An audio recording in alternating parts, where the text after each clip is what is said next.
Ohio, and wherever else you may be watching today, and welcome to the latest and greatest edition of the OH.Report Sports Video Podcast. Your one-stop buffet with all the best main courses and fixins of high school sports conversation that we just chow down right in front of you all, and of course some other shenanigans are coming as well. My name is Brian Skoronsky. I am going to be your host, but got a bunch of other people here in the building as well to contribute, including Travis Berardi. That's right. There he is in all of his glory. K-Mac Travis, we like to call him, or Big League Berardi, amongst other names, at least when we're not talking behind his back. We also have the cutest couple in local sports joining us, Garrett Parlett and Storm Blunchley, cuddling over on the love seat. Oh my. Those two are going to be dishing up some good high school football stuff for you guys here in a second. And then finally we've got Hayden, not a gray on his 22-year-old head yet, but stick around with us for a while, and it's sure to set in here soon, buddy. Pretty crazy what's going on, and certainly around the entire world right now. So we'd like to start today's podcast by just sending out some love and some thoughts to everybody who may be impacted right now in our extended OH.Report family in Louisiana, Mississippi, and Alabama who are being impacted by Hurricane Storm Ida. So thoughts and prayers out to you guys. And then also former football player for the Edison Chargers, Max Soviak. He was first ground responder over in Afghanistan, a medic, and lost his life due to a tragic senseless act of violence. So just want to give a lot of love and prayers out to you guys and know that we're thinking of you guys here on the OH.Report. So since Max was a football player, let's go ahead and stick with the football theme and talk about week 2. We had tons of coverage for you guys here on the OH.Report. Let's break down all the best stuff that we saw over the last weekend here, and let's start with you, Travis. I know that you got to go over to the castle and see Northmore up close and personal. Tell me about what you thought about the Knights and what it is that they're going to bring to the table here. Well, we talked about it on the Friday Night Pigskin, the four-headed monster. They're 4 running backs. You have Cortez, you have Lauer, Corwin, a bunch of guys that can just play that running game. They have a couple of huge offensive lines. Dustin Sanders, 6'8", 315 pounds. You just get behind him. He told me before the game against South Central, he had 18 pancakes against Seneca East. What? Yeah. He just dominated the line of scrimmage, and he did it again on Friday night. Northmore, it was a back-and-forth game between them and South Central. I think both teams are going to be towards the top of their respective conferences, South Central and the Firelands, Northmore and the K-Mac right now with East Knox and Centerburg. Those 3 are fighting for position, but that four-headed running attack for Northmore, 388 rushing yards. Wow. All 4 over 88 yards rushing. Max Lauer leading the way. And what impressed me the most was Coach Scott Armros played it perfectly. At the start of the second half, he'd have one running back just take over that series and they'd score. He'd then go to another running back. So you had these fresh legs, and then once you got down to the nitty-gritty, to that winning time for them, he gave the ball to Max Lauer, and Max Lauer did what he needed to do to get into the end zone. And then you had Gavin Miller make the play of the game, the pick six, the 56-yard pick six to really ice it away and give Northmore a really big win early on in the year, because these are games last year that Northmore was unable to win, the close ones. And just coming out in week 2 of this season to do that shows how good of a team that they can be. And I think it's probably pretty easy to churn up a whole bunch of yards if you're one of those 4 horsemen. If you got a lineman getting 18 pancakes, that sounds like a breakfast for these 2 guys over here, Garrett and Storm, probably what they had right before they came in here. G-Man, we'll start with you. You got to see the Galleon Tigers lose for the first time this season. Who took them out? How'd they do it? What'd you see?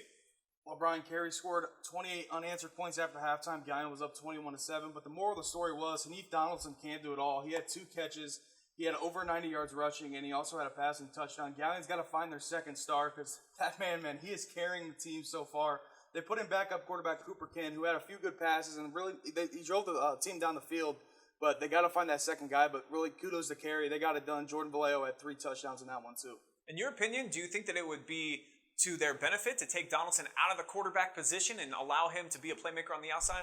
Well, they're very one-dimensional when he is in the backfield. It seems as if they're just going QB power or some kind of read option. So to put Cooper Kent back there, get Donaldson on the outside, you're not so one-dimensional. You can incorporate him with jet sweeps, some handoffs, some bubble screens. So I think getting him the ball is still definitely going to be a need, but I think Cooper Kent behind center is your best option for Galleon.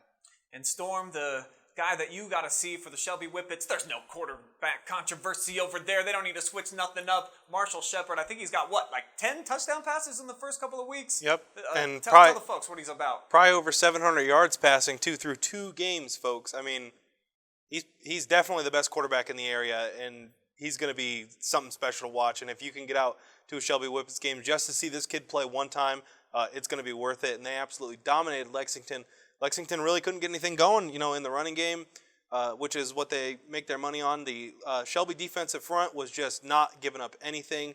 And, of course, Marshall Shepard's going to do what he does. I believe he got 4 touchdown passes to 4 different receivers. So it was a special night to watch once again, and I'm sure we're going to see him repeat and even do better performances later on this season. You're not going to get any argument from me that Marshall's the number 1 QB in the area, but I think at number 2 might have been the quarterback that I seen over at Mansfield Senior. Brock Hill has been pretty perfect through 2 games. He only missed 3 passes in their big win at home over Marion Harding, and trucked a couple of kids too on a nice rushing touchdown. So I really like the start that he's off to this senior. Seems like he's way more in control of the offense in week 2 than he was week 1, and that's what you want to see, certainly from your veteran signal caller. So I like Brock to be about the number 2 guy that we have here in the area behind Marshall Shepard. And Hayden, you are also with Travis. You see Northmore. I know you're a Shelby guy too, and take in some of the highlights and the live streams that we have. What impressed you most from week 2 of high school football? What would you say really stood out that you saw on our OH.Report coverage? Yeah, well, I mean, not to repeat too much on what Travis said about the game that I was over at, with him at, but both Northmore and South Central coming in 1-0. South Central definitely is more of an air attack team. I would throw their quarterback out there as one of the top guys in the area as well. His stat line's crazy this week. It kind of made them one-dimensional in the second half, but he was lights out. On the other side, Northmore, obviously we talked about the running attack. They've got multiple guys that can do it. For both teams, one thing that I think is going to hold them back a bit was penalty yards. They had a couple plays taken back. Northmore had a touchdown that was called back off a penalty. So just watching that they're not shooting themselves in the foot. I think with the penalty yards gone, it would have been an even higher scoring game. But yeah, it was definitely a great game to watch. First quarter was all defense, so it was a great one. Glad we were still able to get it in with the rain. But yeah, obviously, as you mentioned, Shelby alum, I love the energy that Storm gives the boys over in Shelby. I'm highly impressed with them. They're living up to every expectation. There's no surprises there for me with them. Storm said Shelby by 60 over Bellevue this week, and we'll see about that. I know the Redmen always have a little bit to say, but that should be a good one to watch, so I'm impressed with them. And going off of what Hayden said, Brandon Mitchell of South Central, he was 29 of 39, 326 yards, 3 touchdowns. He did have 3 interceptions as well, but he has over 600 yards passing in 2 games. So you got to put him up there at least in the top 3 as well, with Brock Hill and with Shepard as the top 3 players to watch quarterback-wise, and maybe the top smaller school quarterback. All right, that's definitely a debate that we can have moving forward here on the OH.Report podcast. What I like most about Brock, 0 turnovers for him in 2 games so far. So if you take care of the football, you're going to be successful. So far, the Tigers are 2-0. Before we talk about week 3, let's go ahead and show you all the biggest plays that we saw from week 2 on Friday night. Here are your top 5 plays of the week. We'll kick things off with nominee number 1 on our top plays of the week, presented by MTD in Shelby. And we're going to begin at WW Skiles Field, where Andre Hill, he just got one hand to catch this football. That's all he needed, Storm. That's all he needed. Reach out there with the stick on the gloves. Gets it with one hand. Didn't get a lot out of it, but that's a momentum builder right there as he reaches out.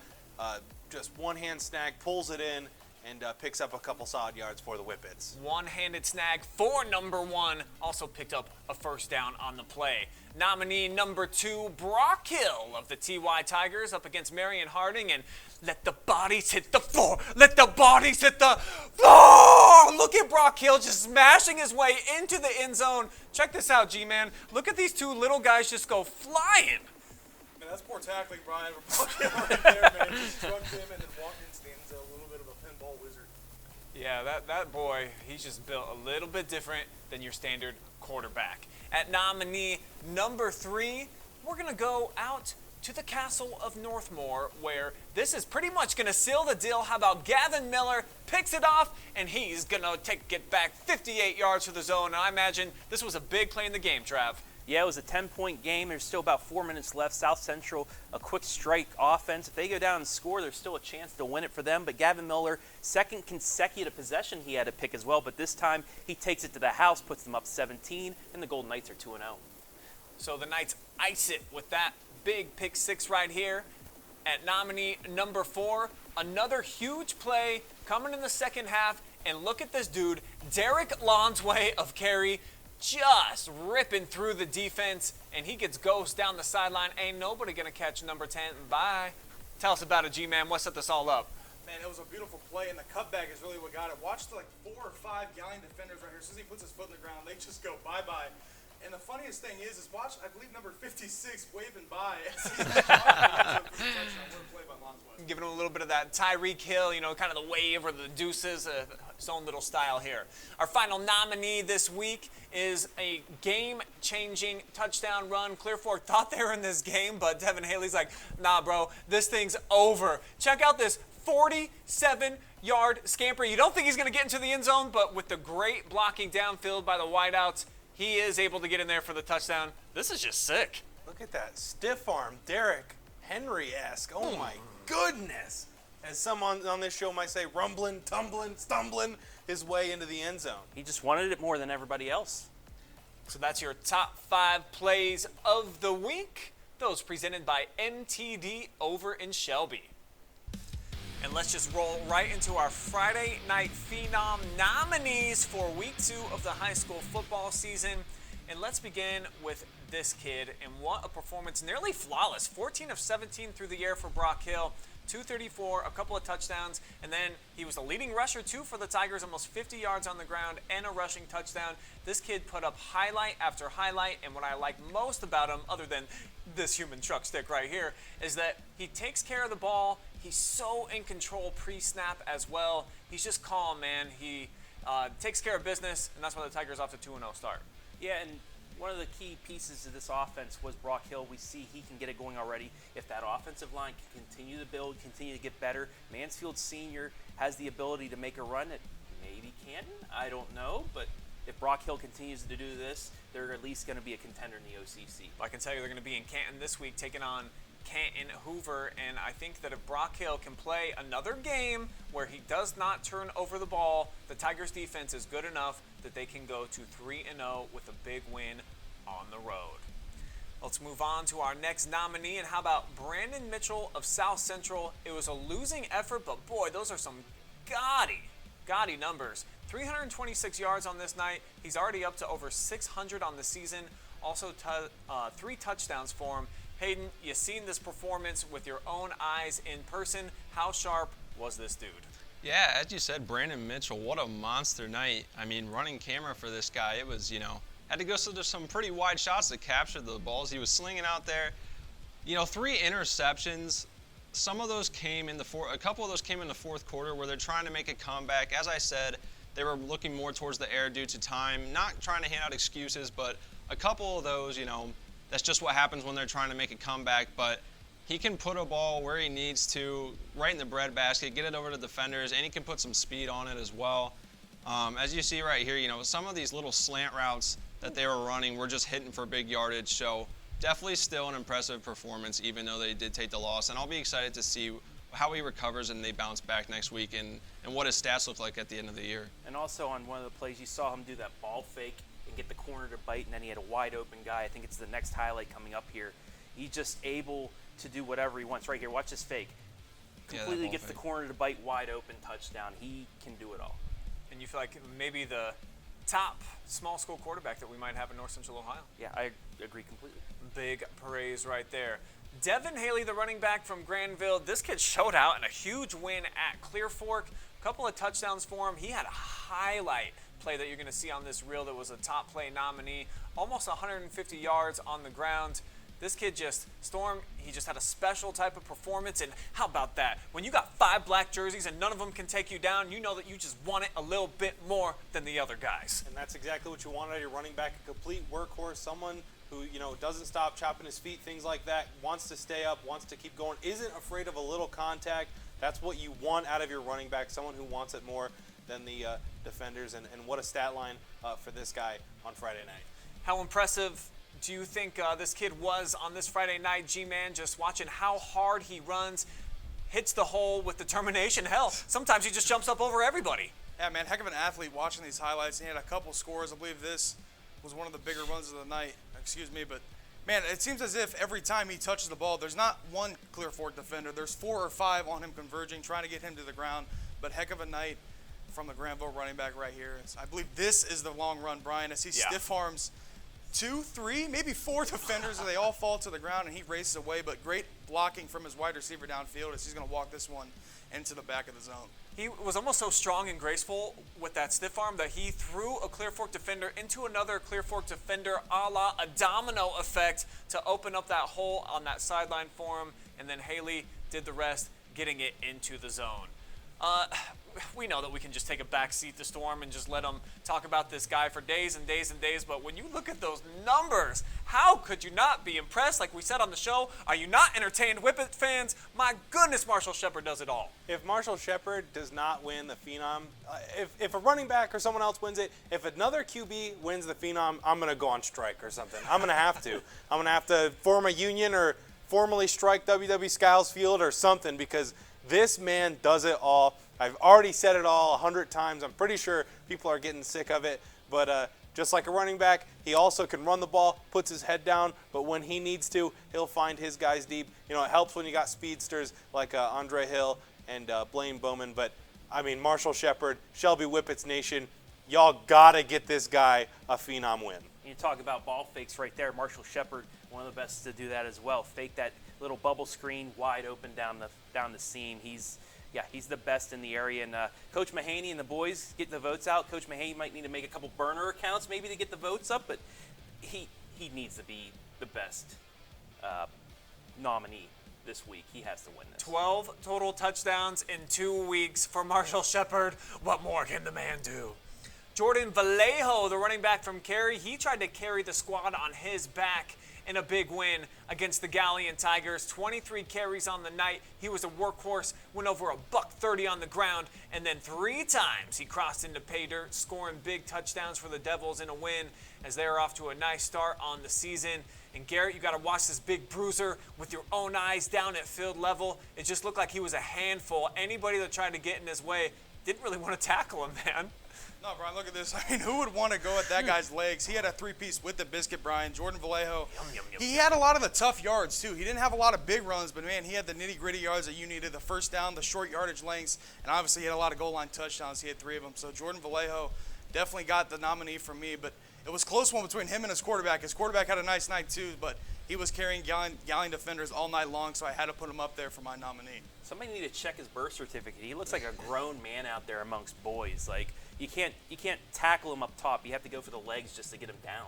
Well, I can think of 5 grown men in this room that want nothing to do with tackling that high schooler. Boy, what a night he had. And look at these numbers for Tyler Johnson. Boy, what a special night he had. 15 carries, and he made each and every one of them count. Almost 200 yards rushing on the night, and then he had 4 touchdowns. This kid's off to a phenomenal start to the season. And Travis, you got to see him last week. How special is this number 7? He was co-player of the game last week with our Jack Gregory. Yeah, last week's winner, Jack Gregory. He can put the numbers up. He's the workhorse. He allows Jack Gregory to open up the passing game. This is a complete Centerburg team because of the way he can run the ball, and then on defense as well. He's a pretty solid linebacker for the Centerburg Trojans, but this is why the team was KMAC champs last year and why they are at the top of the KMAC right now at 3-0, because they have a balanced attack, and he's one of the main reasons. Yeah, it certainly helps if you can hand it off to a dude like Johnson and just get out the way. You know he's going to pick the right hole, and if he does, he's got the speed to take it all the way in for the touchdown. Those are your nominees for this week's Friday Night Phenoms.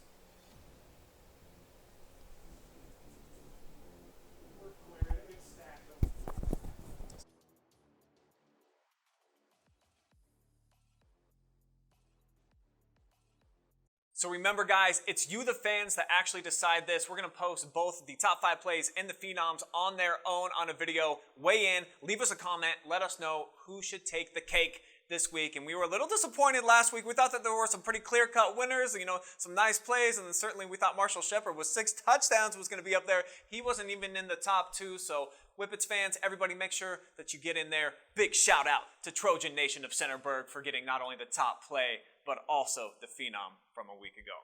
All right, let's move on to week 3 now and break down the games that we're about to see. We'll begin with you, Big League Berardi. Where are you going to be on Friday night?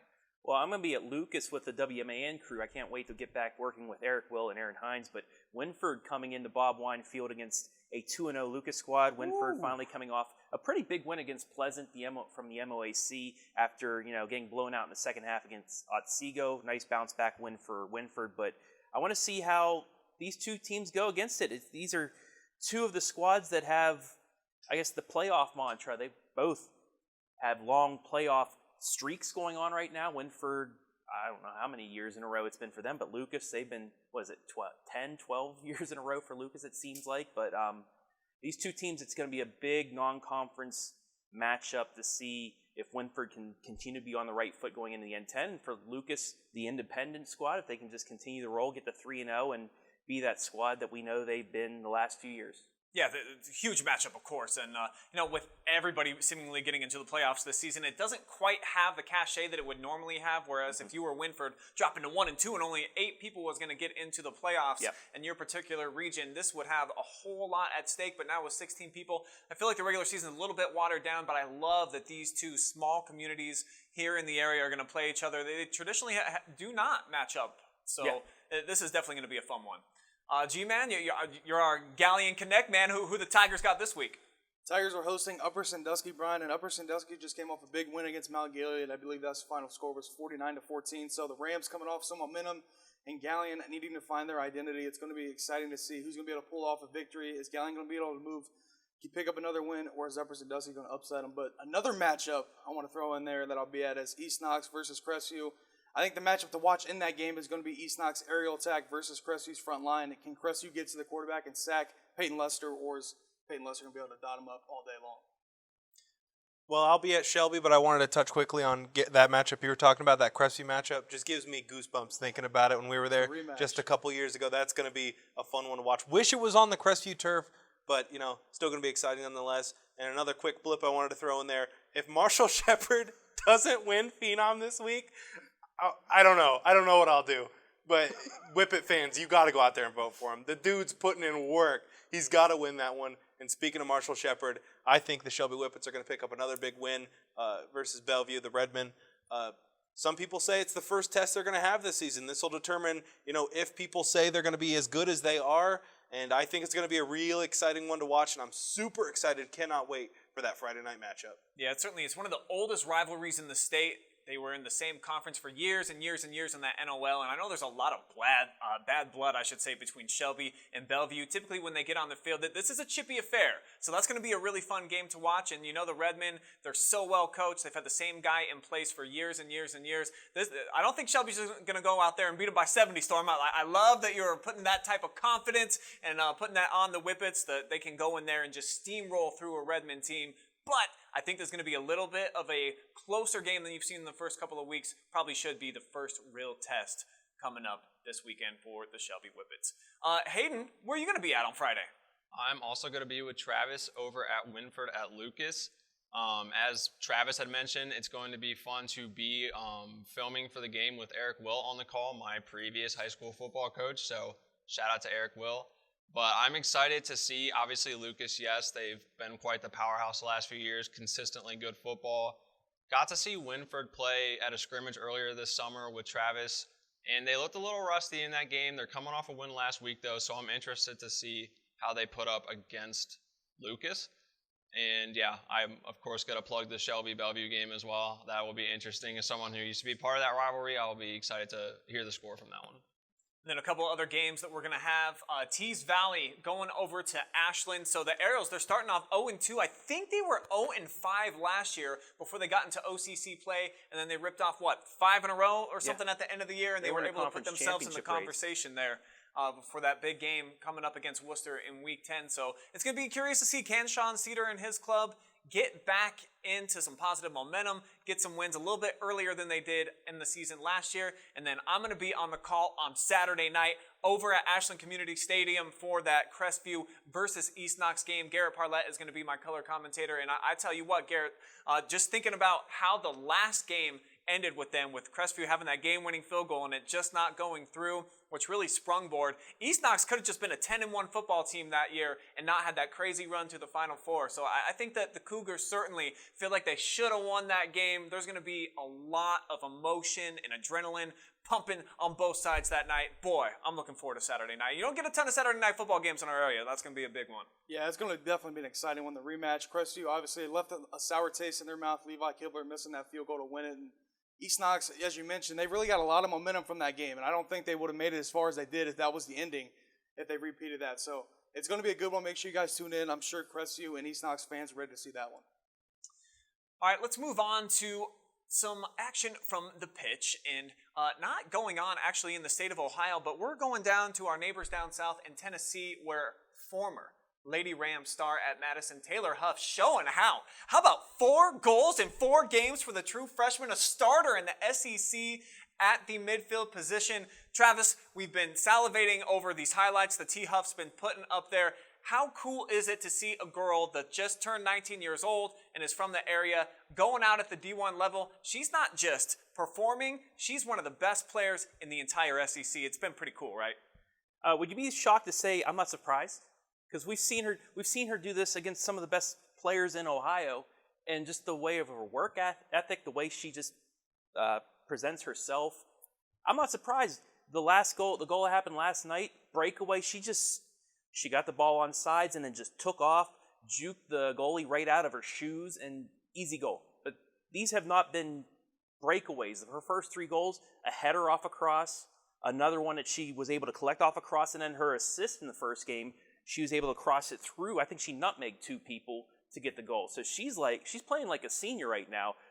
Clear-cut favorite right now for SEC Freshman of the Year, maybe National Freshman of the Year. I don't know who else could play to the statistics, at least, of what she's done in the first 4 games. Well, she was the high school player of the year last year nationally, and of course right here in the great state of Ohio. Garrett Storm, you covered her a bunch down on the sideline last year. Did you anticipate as a freshman that she would be able to go down to Tennessee and do what she's doing here in the first couple weeks of the season? I think it's pretty remarkable that she's going into the SEC and dominating the way she is. I know she dominated in high school, but to be honest, I didn't think she'd go down there and be able to score goals at the way she is now. So I think it's definitely something that surprised me a little bit. I knew she was going to be a great player, but I didn't know she was going to be such a great player so early in her career. Yeah, I kind of had those same growing pains that you did. I was a little skeptical about the first year. Some of those jitters, maybe a little bit of the yips, but not affecting Taylor Huff. I mean, she's just had some phenomenal plays, and she's going to do great things through all 4 years of her collegiate career. One thing that we know for sure about T. Huff is that when she laces them up, she likes to wear her socks like nice and really long. You know, it goes over the shin guards and stuff, but it got us thinking about the great debate. What style of socks actually is the best? What length?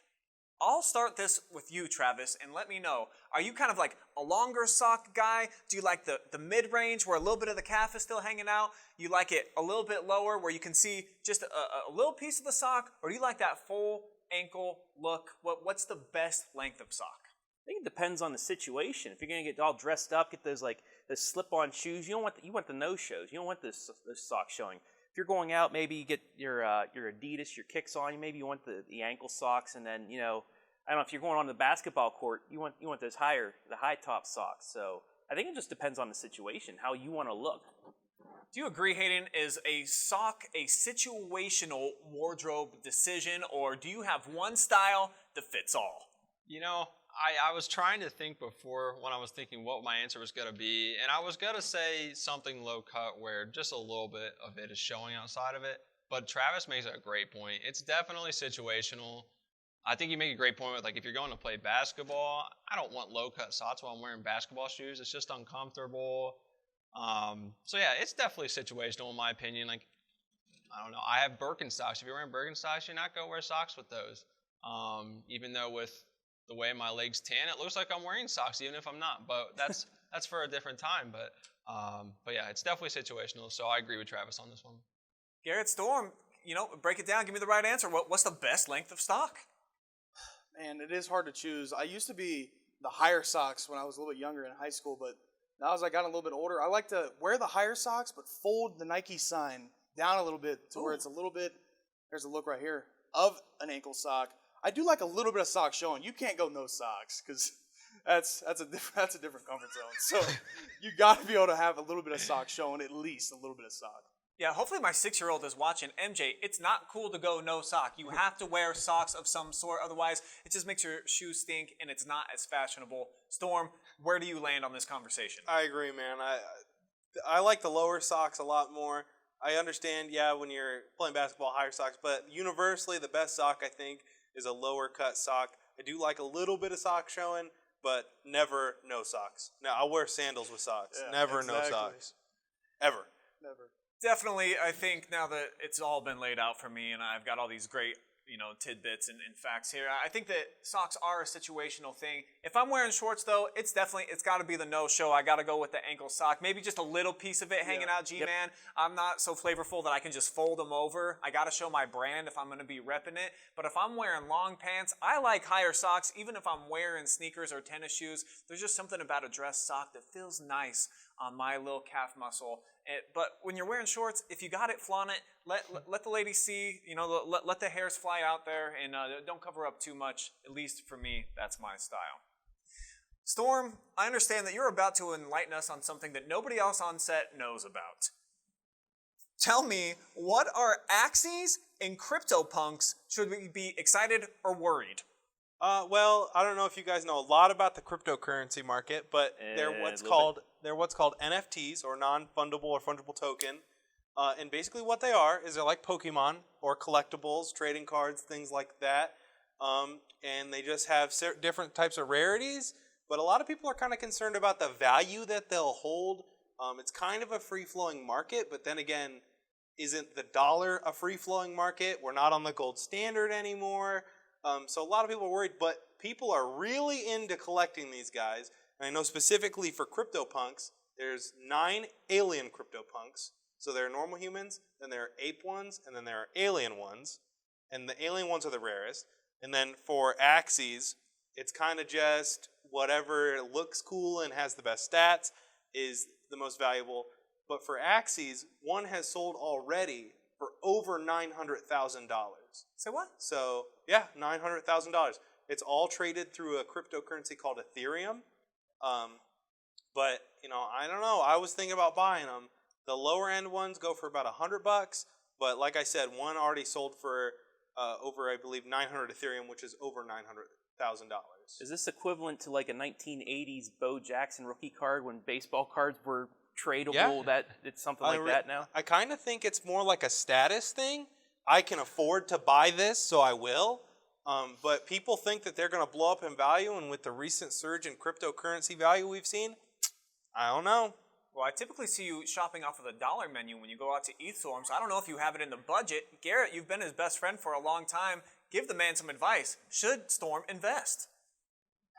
I know Storm, and I know he's going to invest, regardless of what we say. So, especially with this kind of information, man. I mean, I've never heard anything of this, and Storm's on here reading a book to us. So, I'm going to say, regardless of what I tell Storm, he is going to buy one. But I personally would say, don't buy it, but Storm's going to buy it. Hayden, what's the most that you would spend on some CryptoPunk? Well, to piggyback off Garrett, speaking as I have zero knowledge on this subject, maybe we'll wager $5. I don't know if I'm at the Storm level where I'm willing to cash in at $100. Maybe Storm can educate us all and we'll just become very wealthy, but I'm not willing to risk very high. Be looking for the how-to on cryptocurrency by Storm coming soon to your local OH.Report. Yeah, well, we station. do more than just sports here now, guys. We're getting into some investments potentially for your children and your children's children, and it all starts with something called CryptoPunk. Who would have thunk it? Not I. All right, let's get into another great debate here today. And when you guys aren't on diet plans, first let me just recognize, how about Travis and Garrett both being on diets here lately? Restricting their calories. We always see Travis with the shaker bottle. G-Man talking about, I don't know if I should eat that last M&M because I don't have enough calories left on my day. But when you guys, diet. when you're not on a diet plan, who do you feel like has the best chicken sandwich? And I'm told we only have 2 options today, so this is going to be a head-to-head battle, KFC versus Popeyes. Let's begin over on the couch with our 2 experts. I'll go Popeyes easily. I would much rather, unless it's the Oasis in Ashland. First of all, let's get that out of the way. Not eating from there. But any other Popeyes standalone restaurant will blow the doors off KFC chicken sandwich. Yep. I agree. I've only had Popeyes a few times too, and I would still take a Popeyes spicy chicken sandwich over almost any chicken sandwich that there is. You know, when we had those two, it was there in that East Knox playoff run. That was the first time we ever ate Popeyes, and my life will never be the same. Hayden, are you going to go 3 for 3 on the Popeyes train? Well, I'm just going to really be the person who can't give much expertise here. Speaking as a person who is the gluten-free boy around here, allergic to gluten, you know. It'd be rough to find out which way I would sway. So maybe I'll take these guys' words for it. I'll just think about it. Maybe I can do an appearance value and choose based off appearance. And They don't look good. No, they don't look good. Well, it's not looking hopeful then. So I'll just toss KFC in the water, and I'm gonna stack the cards against them. We'll go for it. All right, so there's 3 votes for Popeyes. Travis? First of all, everybody in Ashland that loves the Oasis, you know Storm, you know his number. He'll be at the OH.Report if you want to come attack him because he just attacked the Oasis. But anyway, I'm going to go off radar because earlier in the rundown said the Wendy's spicy chicken sandwich with cheese. Garbage. That's the go-to. No, without the Yep. cheese. That's I've loved that since being a kid. That's my go-to. It's delicious. Get off me. Don't at me. Must be a West That's why I had Virginia cheese. thing. Fair. Yeah, if we can choose from any place, I'm just going to narrow it down to these 2. And I got to say, I don't even know if KFC has a chicken sandwich. They used to. They do. It does. It's It good. does. It does. Anymore? Oh, did they get it back? And I'm not knocking the KFC chicken Yeah, sandwich. it's pretty I good. like it. It's good. I would never, 100 times out of 100, would pick a Popeyes chicken sandwich over a KFC sandwich. Because what Popeyes does that the other place doesn't do is they put the seasoning actually on the chicken and not on the breading. So you get that nice crispy outside that just tastes like the tender morsel that you want it to be of the breading. And then when you actually get to the chicken flavor, oh my gosh, the Cajun, it just all sets it off. So I'm going with the Popeyes myself. I got a little bit addicted when it used to be in Ontario. It was good for my diet plan, the fact that they actually moved out of town because 2-3 times a week, me and a coworker were going over there, and we noticed one time at the end of the week when we were taking out the garbage, there was just one too many Popeyes boxes in the trash can. So obviously, I have an affinity for the Popeyes chicken sandwich because man, is it good. I'd go Popeyes if it was just between the 2, KFC and now Popeyes. he's Now I go changing. Popeyes. So But I think the Wendy's spicy chicken is chicken good, my main too. go-to. But if it's game day and you can just have any food though, so you're sitting down, you're on the couch, you got your buddies over, what is the go-to number 1 food for your sports watching, Travis? What really sets it off for you that makes a football, a basketball, any sporting event better because you got a little something in your mouth? Gotta go with the nachos.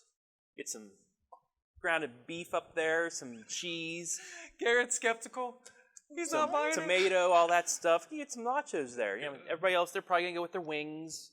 I'm gonna go off script right now. I'm gonna go with the nachos. Yeah, G-Man, tell him why he's wrong. And I'm probably going to go with It's wings. 100% wings. Yeah. And it's not close. Regardless if it's boneless or traditional, it's wings. It's a finger food that is perfect to eat.